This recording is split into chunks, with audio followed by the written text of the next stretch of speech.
Hey Colecats, today we're going to be looking at 5 wizards that are going to be great for filling out that party. Let's go!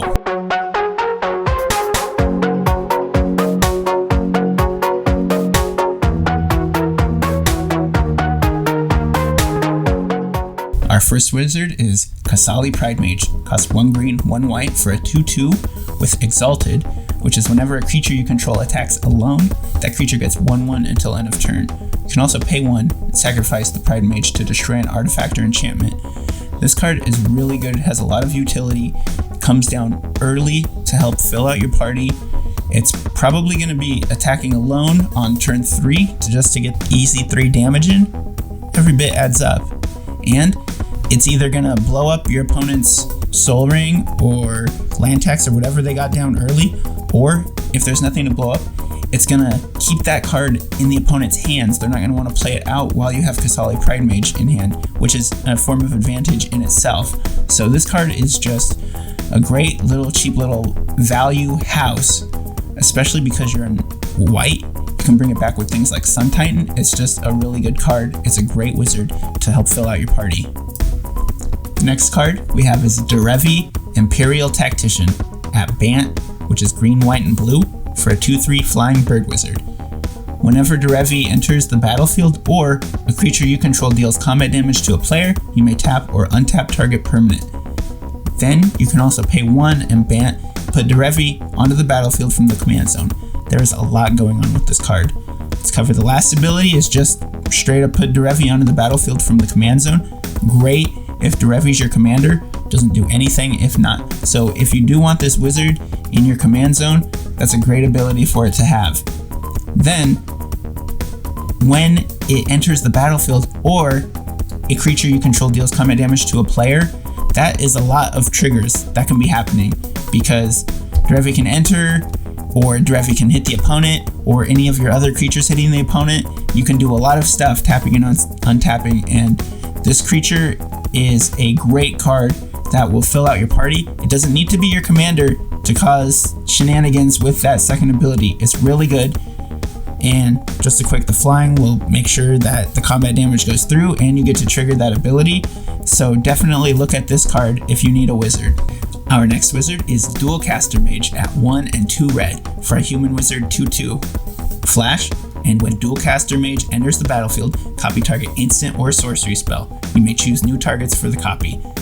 This card is not that great body, but that's not what you care about. You care about that effect of copying an instant or sorcery. And it's decent in the early game. If you can copy someone's Cultivate in a mono red deck, you are doing fine. That is what you would love to be doing. If the card sits in your hand for a little bit, or if you draw it a little bit later in the game, that's fine too. You're copying the opponent's bribery. Anything that you're copying, this card scales with for the level of the game. So it's a great card. Once it gets its effect, it kind of sits on the board for a little bit. Hopefully it's sitting on the board long enough for you to get your full party bonuses, and then it's done its job. That's exactly what you want a card to do. So make sure to check this card out. Now we move on to Haven Lich. Costs 3 blue and a black for a 4/4 zombie wizard. With the ability, you can pay 1 and you may cast target creature card in a graveyard this turn. When you cast that card, Haven Lich gains all activated abilities of that card until end of turn. So basically you pay 1 and it lets you pay for any creature card out of your graveyard or your opponent's graveyard. This is a great thing to do late in the game when you have lots of mana and maybe not so many cards in your hand. You can start turning your old resources or your opponent's resources into value to grind out and win the game.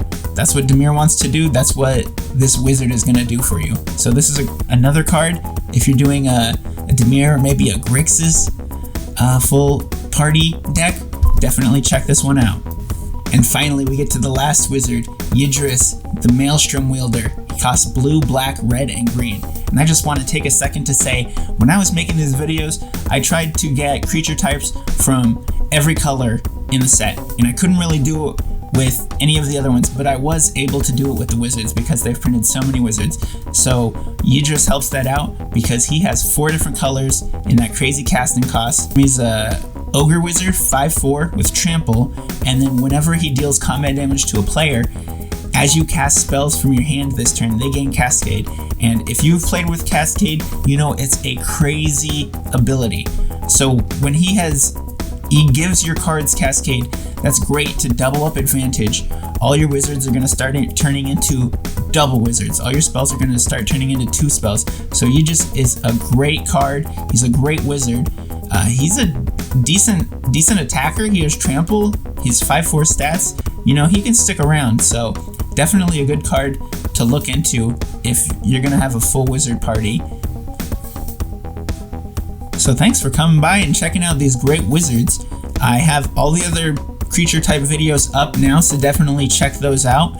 And if you like what you see, please give me a like. Lets me know that it was good content, and I will see you in the future.